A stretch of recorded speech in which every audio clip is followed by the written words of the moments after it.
What up, college football fans? Michael Loudon here. We're going to talk about the college football playoff today. I'm not going to specifically talk in a lot of detail about the college football playoff that's going to be going on this year involving the four teams. It will get mentioned, but the discussion of this is how I think the college football playoff can be expanded and be made better because there's been talk of that, especially with this year, um, with just the whole pandemic going on.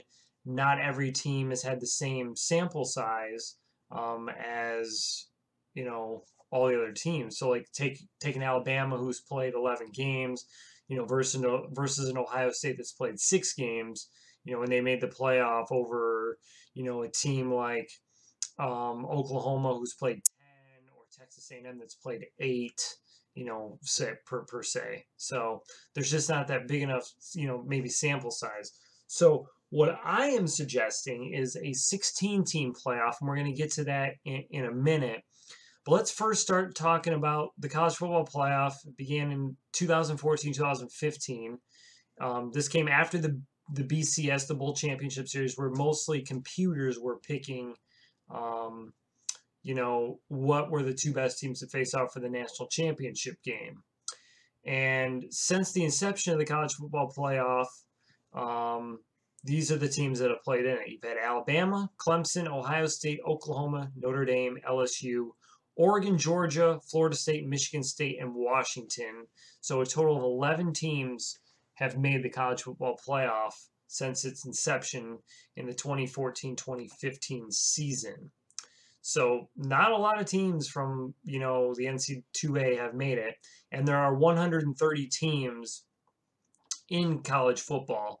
And most of those teams going into the season don't even have a fair chance to even go to the playoff.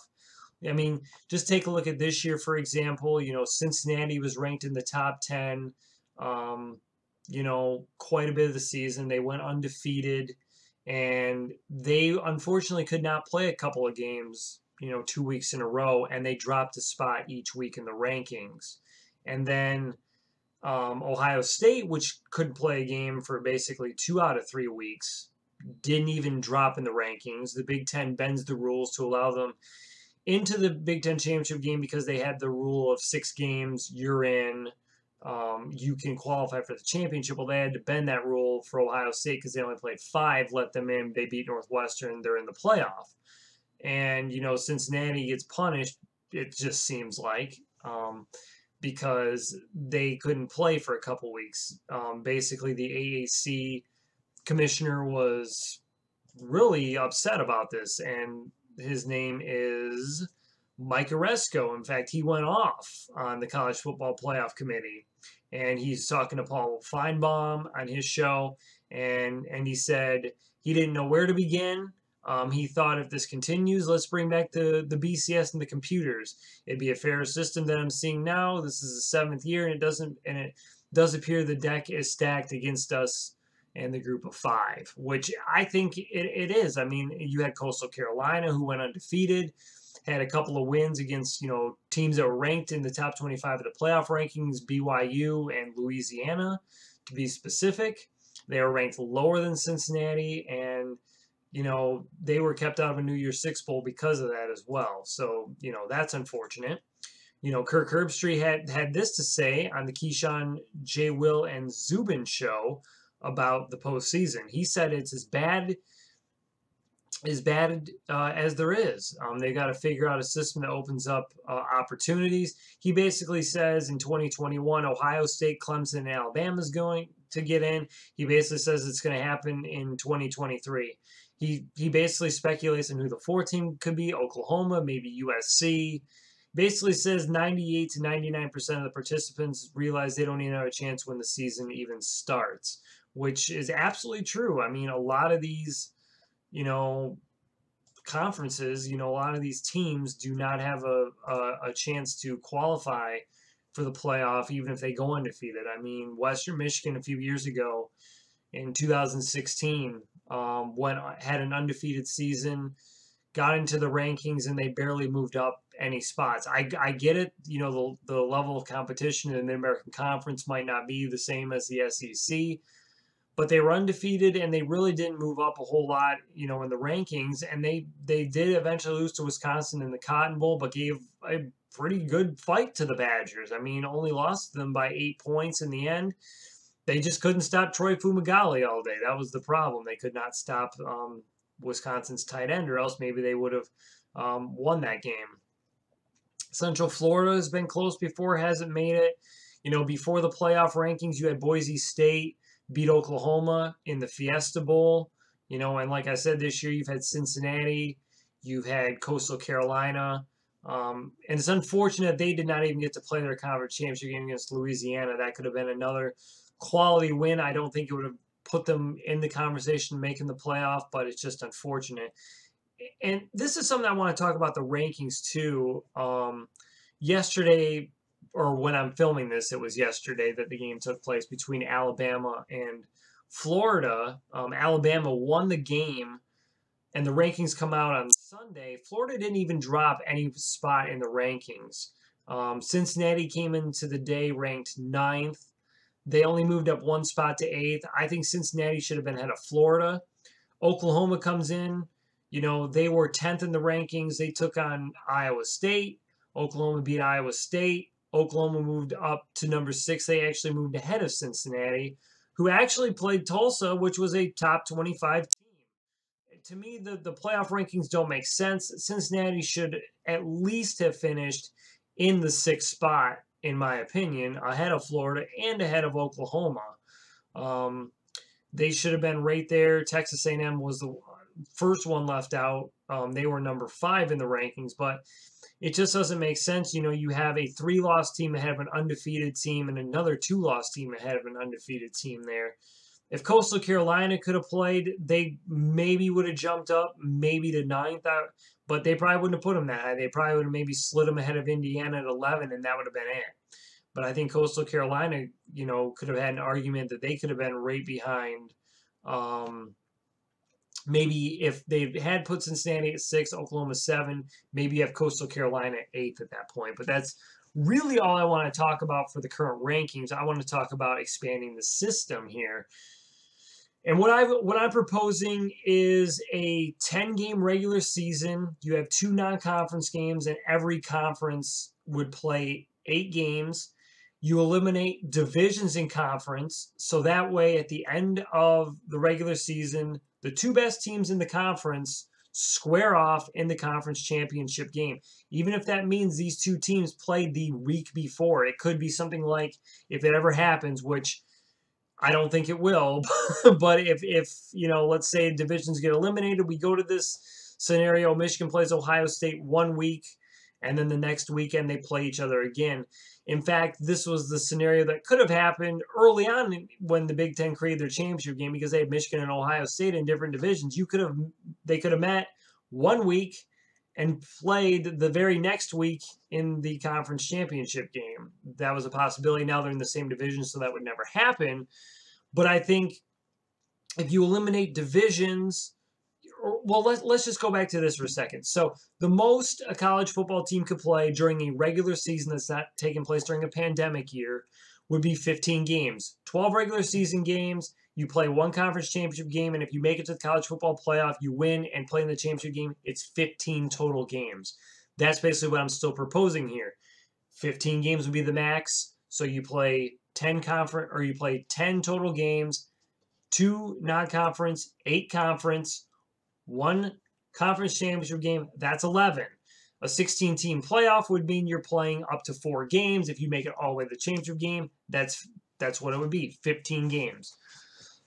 So that's what I'm thinking. So you play the 2 non-conference games, could be the first 2 weeks of the regular season. You could just say that's the 2 weeks we have for non-conference. Kind of like what college basketball does. Most non-conference games are played during the first part of the season. Usually there's about 10, maybe 12 non-conference games that take place. And most of them take place during the first couple of months of the season, you know, November, December time, before you get into the conference games starting in like January. That's how I would say that this could go. You play 2 non-conference games very early in the season, and you move into the 10 conference games after that. What does that mean for independents? I think any team that's an independent would just have to find a conference, something that's regionally based around them. Notre Dame could stay in the ACC, and then all the other teams just have to kind of fit in where geographically it makes sense. Because otherwise those teams aren't gonna. They're just gonna play each other, and they're gonna play a very short season because there is not a lot of independent schools out there. So I think independents would completely get eliminated at that point. So that's what would happen at the end of the regular season. When it's over, you have your conference championship games for every single league.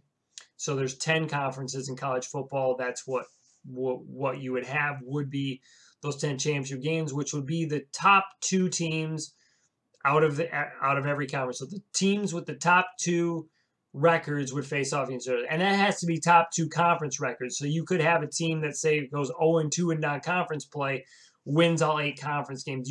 The least probably record you would have would be probably an 8-2 mark. I would say, although there is the possibility, I guess, if you do have a team maybe go 6-2 in conference play, maybe the record is 6-4, and somehow they slipped into the championship game. That is a possibility, I guess. But that's what I would say. The top 2 teams square off. The winner of the conference championship game gets an automatic bid into the college football playoff. So you would have 10 champions that get into the college football playoff, and then your next 6 teams that get in are based on a college football playoff ranking, what you have going on right now. So what that would entail is the next 6 teams in the rankings that are not conference champions get selected for the college football playoff. That's how that means you're basically including the cream of the crop here, minus probably some group of 5 teams that aren't going to be in the college football playoff ranking that are going to be conference champions. To me, this makes sense. I don't know if it makes sense maybe to everybody else, but if you look at the college basketball playoff, the tournament selection there, you look at baseball, you look at hockey, which I'm going to go over here actually, how they select their fields. So for college basketball, you get there's 32 conferences, and 32 teams make the tournament, and then the rest of them, it's 68 teams are in the men's tournament. So that means you have 36 teams, if I did my math correctly there, that would get at-large bids. That's not based on any rankings. That's based on a selection committee that would choose them. So there's still kind of a committee in place here for the playoff, but they just rank them, and then they choose those teams based on the ranking and then seed them out. Kind of, I would say, based on where they're ranked. So, like, if you have an unranked team in the playoff, that's probably going to be a 4 seed. Your top ranked team is going. Your top 4 ranked teams are going to be your 1 seeds, and then you kind of base it on after that where everyone's ranked, I would say. So, that's what they do for basketball. Baseball is kind of the same thing. There's 64 teams, 31 conference champions, 33 at-large bids. So that means even the smaller conferences have a shot. Those teams have a shot to, have a chance to win a, championship. That's for basketball. That's for baseball here, and hockey as well. So with college football, you don't have that opportunity for the smaller teams. At least in this sense, these smaller teams have a shot. Yeah, more than likely in the end, you're still going to have the better teams get into, the College World Series or the Final Four or the Frozen Four. But at least you're giving those smaller schools a chance. And in hockey, there are 16 teams in the tournament. So that would just be like, like I'm proposing for college football. They have, a committee that selects the teams kind of based on a mathematical formula. So it's a little bit different for hockey. There are 6 automatic berths. That's how many conferences it says there are. There are 6 conferences. So there's not a lot of conferences for hockey. And then the other 10 teams are determined. It says currently there's 6 Division I conferences, so they get automatic bids. and the rest of the teams are selected through a series of mathematical and other criteria. So that's different for that a little bit, but it's still, you have automatic bids for those conferences. So what it would entail, what I'm proposing is the 16-team playoff. There's 15 games played. You take maybe the 15 best bowl games there are. So you have your main bowl games like the Rose Bowl, the Fiesta Bowl, the Sugar Bowl. There's one other, the Orange Bowl. That's the other big bowl game. I know those are the 4 big main ones. I know there's some other ones in there that are big as well, like the Cotton Bowl would be included as well. But you take your 15 best, say bowl games, and those are where your sites are going to be held for this playoff. And so, each year there's probably a new site chosen, like there is for the Final Four. There's 40 bowl games right now. So the other 25 bowl games, so I'm not eliminating the other bowl games. The other 25 would be then split, so you could have 50 other teams compete for, a possibility to win a bowl game.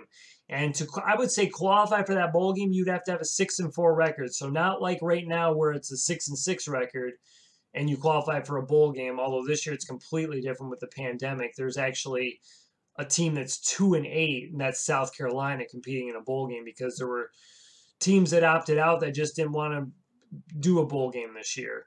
So you take those other 25 bowl games, divvy it out. 50 teams that can play in these bowl games. And you have to have at least a 6-4 record. If there's a team that doesn't have a 6-4 record, you can dip into teams that have a 5-5 record.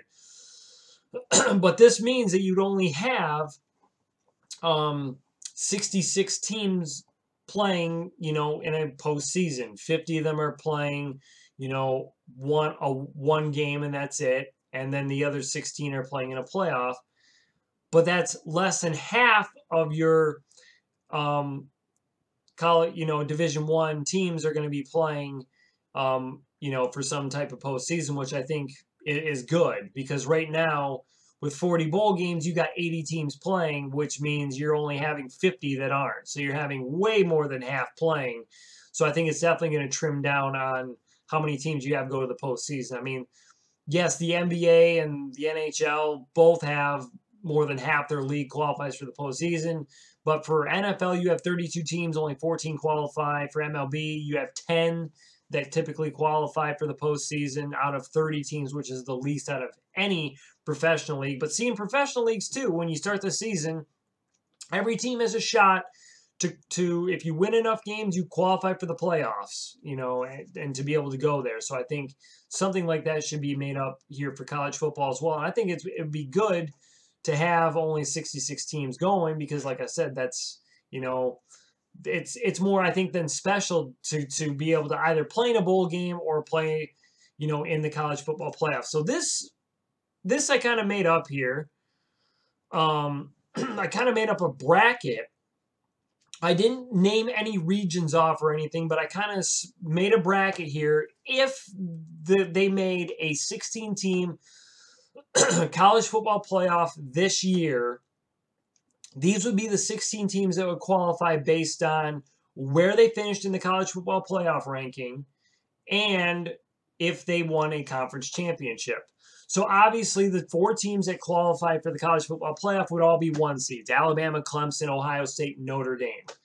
And basically how I see them after that was based on where they were in the college football playoff rankings. So your 4 seeds are UAB, Ball State, which were Conference USA and Mid-American Conference champions, and neither of those were ranked in the college football playoff rankings. So I figured those would get 4 seeds. Oregon and San Jose State were your next teams to get 4 seeds as well, because Oregon was 25th in the rankings. San Jose State, I think, was 19th.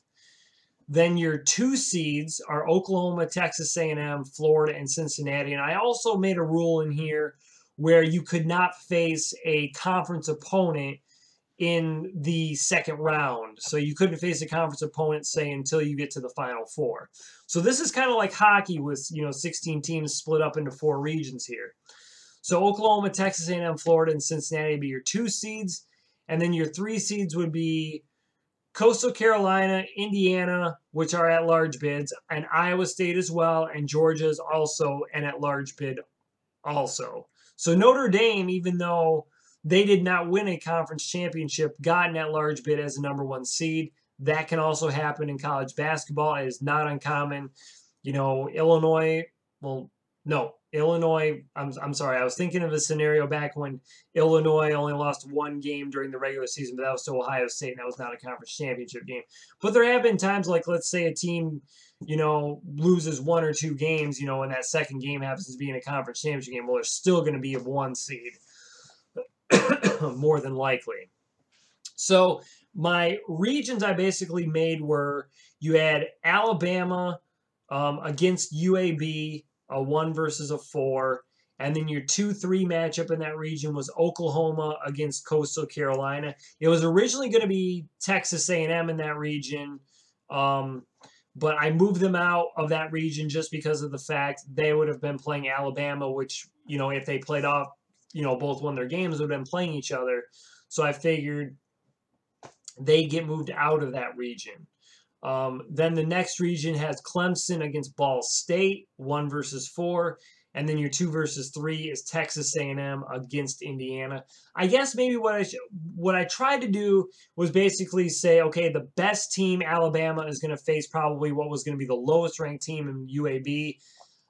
I tried to do that for 2-3, you know, the 2-3 matchups based on the rankings where they were here. I should have actually probably moved around the 2 seed and probably made the lowest 2 seed in that region with the 1s. So I think what I'm going to do is I'm going to change my match, change the region here. And so I have 1 Alabama against 4 UAB. And I'm going to put number 2 would have been Cincinnati. They would have been the lowest 2 seed. And I'm going to put them in there. Whoops. And and they can't face Georgia because Georgia would be in the SEC. So that would not, you know, that would not make sense.